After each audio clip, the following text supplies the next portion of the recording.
Hello everyone, কেমন আছেন সকলে? সো আজকের এই ভিডিওতে আমরা কথা বলবো ক্যারিয়ার ইন ইথিক্যাল হ্যাকিং নিয়ে। যে ইথিক্যাল হ্যাকিং শেখার মাধ্যমে আপনি কি আপনার ক্যারিয়ার করতে পারবেন কি না, পারলে কিভাবে করবেন, কোন জায়গা থেকে আপনার ক্যারিয়ার স্টার্ট করবেন, এই সকল বিষয় নিয়ে। তাহলে দেরি না করে চলুন শুরু করা যাক।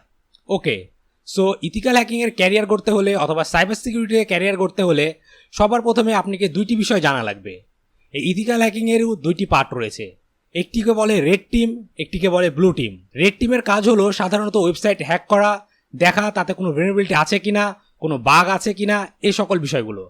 এরা সবসময় আউট অফ দ্য বক্স চিন্তা ভাবনা করে এবং কোনো সিস্টেমকে ক্র্যাক করার অথবা এক্সপ্লয়েট করার ট্রাই করে। এটি হচ্ছে রেড টিমের কাজ। মূলত হ্যাকিং বলতে আমরা এটিই বুঝি। এবং আরেকটি রয়েছে ব্লু টিম।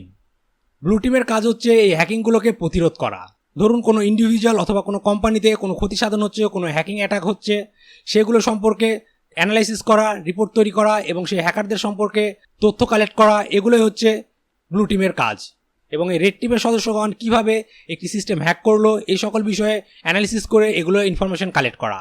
সো রেড টিমে যারা কাজ করে তাদেরকে সাধারণত পেন টেস্টার অথবা পেনিট্রেশন টেস্টারও বলা হয়, এবং ব্লু টিমে যারা কাজ করে তাদেরকে বলা হয় সাধারণত সিকিউরিটি অ্যানালিস্ট। এই দুই দিকে আপনি আপনার ক্যারিয়ার করতে পারবেন। সো আপনাকে সবার আগে সিলেক্ট করতে হবে আপনারা কোন দিকে যেতে চান, রেড টিমের দিকে আর ব্লু টিমের দিকে। এখন চলুন জেনে নিই কোন দিক দিয়ে কিভাবে আর্নিং করবেন এবং কোন দিক দিয়ে কিভাবে ক্যারিয়ার করবেন। সবার প্রথমে আমরা যদি কথা বলি রেড টিম নিয়ে, তাহলে রেড টিমের একটি সুবিধা হলো এই দিকে আপনার ক্যারিয়ার করতে হলে আপনাকে কোনো কোম্পানিতে জব করতে হবে না।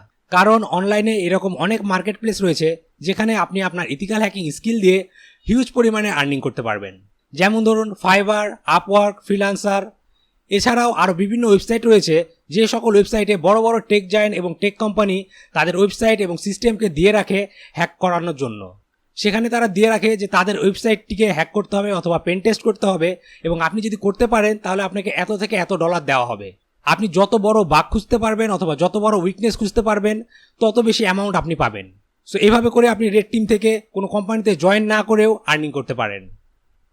এখন চলুন কথা বলা যাক ব্লু টিম নিয়ে বা সিকিউরিটি অ্যানালিস্ট নিয়ে। এই দিকে আপনার ক্যারিয়ার করতে হলে অবশ্যই আপনাকে কোনো কোম্পানিতে অ্যাপ্লাই করে জয়েন করতে হবে। কারণ হলো কোনো কোম্পানি যার কোনো সিকিউরিটি অ্যাটাক হয়েছে অথবা যার ওয়েবসাইটে বা সিস্টেমে কোনো প্রকার হ্যাকিং অ্যাটাক হয়েছে, তারা কিন্তু কখনো কোনো ইন্ডিভিজুয়ালকে তাদের সকল ডেটা দিবে না সেই অ্যাটাকটিকে অ্যানালিসিস করার জন্য। কারণ সেই ইন্ডিভিজুয়ালের যদি কোনো ব্যাকগ্রাউন্ড না থাকে তারা তার উপর বিশ্বাস করবে না। এর জন্য আপনাকে অবশ্যই কোনো কোম্পানিতে জয়েন করতে হবে সিকিউরিটি অ্যানালিস্ট হিসেবে, এবং এইভাবে সাধারণত আপনি ক্যারিয়ার করতে পারবেন এই ব্লু টিম দিয়ে। এছাড়াও এই রেড টিম এবং ব্লু টিম থেকে নিজের ক্যারিয়ার গড়ার আরও অনেক রকম ওয়ে রয়েছে। আপনারা জাস্ট নর্মালি এই সম্পর্কে গুগল করতে পারেন, তাহলে অনেক তথ্য পেয়ে যাবেন। সো আপনারা জানলেন ইথিক্যাল হ্যাকিংয়ের মাধ্যমে আপনারা কোন কোন ওয়েতে আপনার ক্যারিয়ার করতে পারবেন। সো সবার প্রথমে আপনাকে যেটি করতে হবে সেটি হলো চিন্তা করে নিতে হবে আপনি কোন টিমের জন্য কাজ করবেন, রেড টিম আর ব্লু টিম। দেন আপনার সিলেকশন অনুযায়ী আপনাকে সেই পথে অগ্রসর হতে হবে। আমাদের নেক্সট ভিডিওতে আমরা আলোচনা করব কিভাবে আপনি এই ইথিক্যাল হ্যাকিং অথবা সাইবার সিকিউরিটি ক্যারিয়ারটি স্টার্ট করবেন, কী থেকে শেখা শুরু করবেন এবং কোথায় শেষ করবেন। আসলে আমি যদি বলি শেষ করবেন তাহলে এটি ভুল হবে, কারণ এই সেক্টরে শেখার কোনো শেষ নেই। কারণ প্রতিনিয়ত নতুন নতুন সিকিউরিটি আপডেট হচ্ছে, নতুন নতুন ভেনারেবিলিটি বাগ বের হতেই আছে। তো এই দিকে শেখার কোনো শেষ নেই। আপনি কখনো বলতে পারবেন না আপনি সাইবার সিকিউরিটি এবং ইথিক্যাল হ্যাকিংয়ের সকল কিছু জানেন। সো আমাদের নেক্সট ভিডিও থেকে আমরা এগুলোই আলোচনা করব যে আপনি কিভাবে ইথিক্যাল হ্যাকিং এবং সাইবার সিকিউরিটিতে আপনার ক্যারিয়ার স্টার্ট করবেন, আপনাকে কি কি শেখা লাগবে এবং কোথায় থেকে কি কি শিখবেন। এবং আমাদের এই কোর্স সম্পর্কে আলোচনা করব যে আমাদের এই কোর্সে আমরা কোন স্টেপ বাই স্টেপ ফলো করব যাতে আপনার ইজিলি ইথিক্যাল হ্যাকিং এবং সাইবার সিকিউরিটি টপিক সম্পর্কে যথেষ্ট জ্ঞান অর্জন করতে পারেন। তাহলে আজ এখানে শেষ করছি, দেখা হবে পরবর্তী ভিডিওতে। Till then take care.